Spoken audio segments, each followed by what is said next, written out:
guys, it's Miss Trish. I'm going to be doing an experiment today. Well, I did one and I want you guys to try it out. It's for some of you older kids, so like 3rd, 4th, and 5th graders. Okay, so what you're going to need is a plastic container with a lid. You definitely need a lid, trust me. Vinegar, hard-boiled egg. It has to be hard-boiled. You cannot use a raw egg. You don't want that mess happening, trust me. And food coloring, and that's optional. Now, what we're going to do is making rubber eggs, or eggs that bounce. Now, I tried it in 3 different ways. I actually had done this before, and it didn't record for me. Sorry, guys. But what I have here are some of the eggs I did. I did 3 of them. Can't really see them, I'll show them to you. This is the one I did in blue, and I put it in vinegar with some blue food coloring. Now, as you may know, vinegar is a base. Is an acid.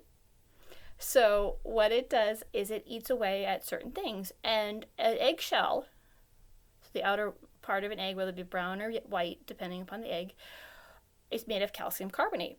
So the vinegar will slowly eat away that eggshell because it's an acid. So this one is kind of cool, but it didn't really bounce very much because, as you can see from the top, that piece was not completely submerged in the vinegar. So that did not get eaten away by the vinegar. So that still has part of the eggshell in it. This one kind of got a dent in it. Same thing happened with this, but I didn't use regular vinegar, which is why it's this kind of brown color, but you can still see the eggshell right there. I used what's known as apple cider vinegar. I wanted to see what would happen if I used different types of vinegar, so kind of doing my own little science experiment too.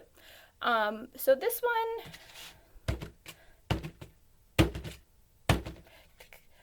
kind of bouncy, but what's really cool is when you feel it, you can feel the rubberiness of it, and you can see kind of the skin moving around. It's actually not a skin, it's a membrane, which is what is, if you crack open a raw egg, you'll see like this little slimy inside of an eggshell. That's the membrane, and that's what kind of protects the egg. So the vinegar doesn't touch the membrane. It makes it a little kind of squishy and soft, but it doesn't break it down like it does the eggshell.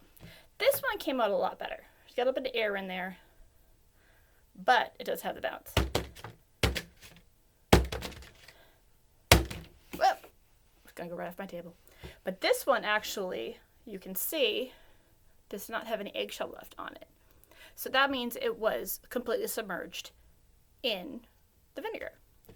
Now, if you want to do this, it's really awesome, but it's a great science experiment to do. But it has to be with a hard-boiled egg. Your parents may have to do the hard-boiled egg for you, or an older sibling can do it. You have to hard-boil an egg, which means you have to boil it in water for about 10 minutes or more. If you do it with a raw egg, the fact that this is squishy does not help you, because when you bounce it, splat. It will open up, and it's a mess you really don't want to be cleaning up. The only way you could do that is if you want to do it for a science experiment and video it and show it to your teachers, and you can show them how, the vinegar broke down the eggshell, and then what happens to both eggs, which is different because you can take a look at them. I did not make any that were from raw eggs. I was not taking the chance because, as some of you know, Miss Trish is a klutz. I wasn't taking the chance of dropping it on my rug. No. So I did start making some new ones for you. Unfortunately, what happened was I got rid of the things because my last video didn't come out too well. So you can see I started making this one. I put it just in plain vinegar. But you can start to see the bubbles. So you can see the vinegar slowly start to break down, because you will have to keep it in your fridge for 5 to 7 days in order to get it like this. Otherwise, you're going to have it partially broken down, or especially like mine, if it's not completely submerged, you still have a bit of the eggshell there. See, actually, I haven't taken this apart yet. See what it looks like underneath. Doing a little bit more experimenting right now. Ooh, I have a... You can look at that. So I took off the piece of the eggshell and still got the membrane there. Hard-boiled egg, but it's blue. I would not want to be eating that. You can make it green, so it's like green eggs and ham, especially if you are a Dr. Seuss fan. So this is in regular white vinegar. But like I said, as you can see, it is submerged completely. You may have to go around every couple days and move it just to make sure that the whole egg is covered. But you can already see it's starting to break down. There are little pieces at the bottom. I don't know if you can see that are starting to break down. Getting vinegar everywhere. This is the one I put in apple cider vinegar. So as you notice by apple cider vinegar, it is darker. So you're going to get the darker color. Like this. But again, it's completely submerged.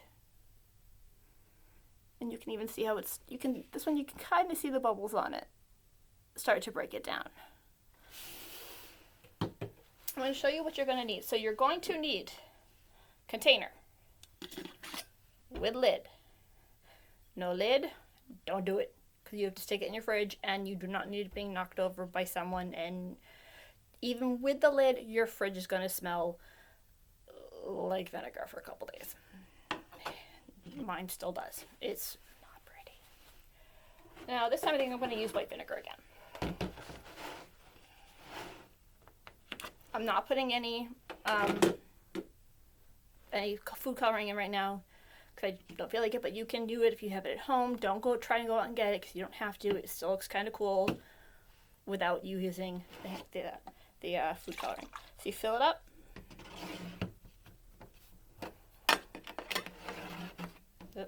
Trying to put the wrong thing on there. Apparently Miss Trish needs more sleep. Okay, and then you have your hard-boiled egg. Once again, I'm going to keep reminding you of this because I do not feel like your parents getting mad at me because you guys decided to use a raw egg. It has to be hard-boiled. You slide it in there. It's really close to the top. So as you can see, when I slid it in, it went all the way to the bottom. Once those air bubbles start forming, and they kind of start forming right away, because it breaks down, it's hard to get it. So there we go. So there is, right away you can start to see, I don't know if you guys can see it, the shell, the bubbles, immediately when that calcium carbonate of the egg meets the vinegar, it automatically starts to create these air bubbles, which is really cool to watch. And it's actually cool over the few days if you watch it every couple and take it out and shake it and move it around, you'll see bits of the shell broken off. Unfortunately for me, this is my second video because the first one didn't turn out. So hopefully you guys enjoyed this. I'm going to remind you one more time what you're going to need for this, okay? So you need a plastic container with a lid, vinegar, a hard-boiled egg, and food coloring. And then you have to put it in the fridge at least 5 days. 5 to 7 is best. So 7, if you can go for 7, is better. But at least 5 days. It cannot be 1 or 2. It's going to take longer than that for the vinegar to break down all of the calcium in it. So hopefully you get to try this and hopefully you have fun doing it. Bye!